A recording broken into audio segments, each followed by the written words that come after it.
Selamat siang Pak, perkenalkan nama saya Liberto Marbun. Saya dari kelas reguler 2A, Prodi Ekonomi Pembangunan.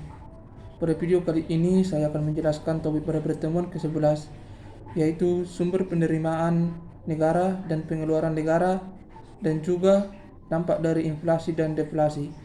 Yang pertama, sumber penerimaan dan pengeluaran negara.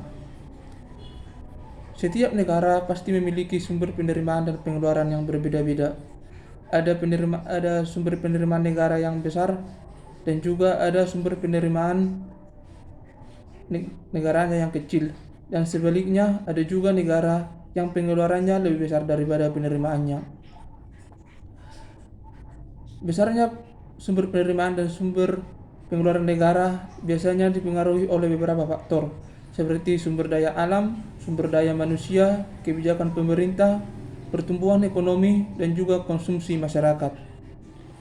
Di Indonesia sendiri ada 4 faktor untuk sumber penerimaan negara. Yang pertama, pajak. Pajak adalah suatu pungutan yang dikenakan pada suatu objek tertentu yang memiliki nilai manfaat. Dan biasanya pajak itu sifatnya memaksa, dan jika tidak membayar pajak pasti akan dikenakan sanksi.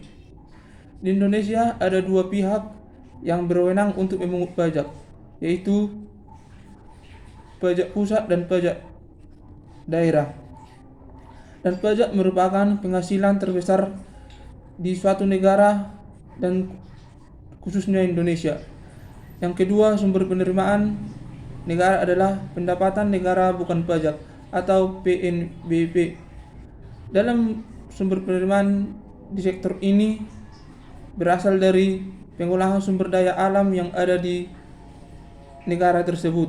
Selain itu juga bisa berasal dari pelayanan pemerintah kepada masyarakat, pengolahan milik negara, dan juga pengolahan dana.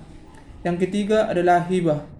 Hibah adalah pendapatan negara yang diterima dari pihak lain secara sukarelawan.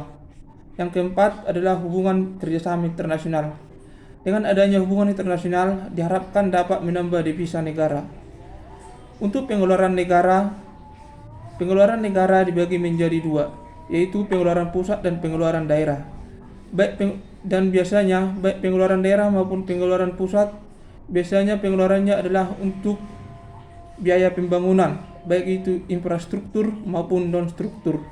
Selain itu ada juga biaya belanja untuk pegawai, belanja modal, bantuan sosial, subsidi BBM dan non-BBM, dan hal lainnya yang bertujuan untuk memajukan masyarakat.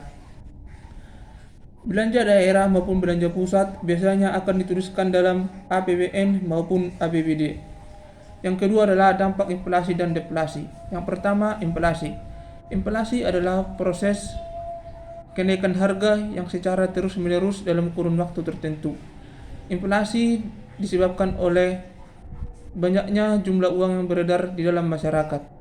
Dampak yang ditimbulkan dari inflasi adalah mendorong tingkat bunga yang tinggi, mendorong penanaman modal yang rendah dan bersifat spekulatif. Yang ketiga, menimbulkan kegagalan pelaksanaan pembangunan negara. Yang kedua, deflasi. Deflasi merupakan kebalikan dari inflasi. Deflasi dapat diartikan sebagai penurunan harga secara terus-menerus dalam kurun waktu tertentu. Deflasi disebabkan oleh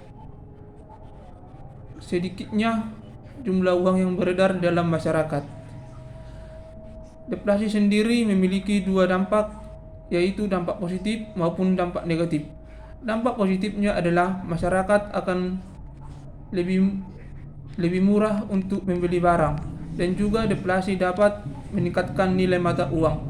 Sedangkan untuk dampak positifnya adalah deflasi akan mengakibatkan banyaknya pengangguran, jumlah permintaan pasar yang berkurang, dan juga lambatnya pertumbuhan ekonomi. Demikianlah yang saya dapat sampaikan pada video kali ini. Jika ada tutur kata yang salah, saya minta maaf Pak, dan saya ucapkan terima kasih.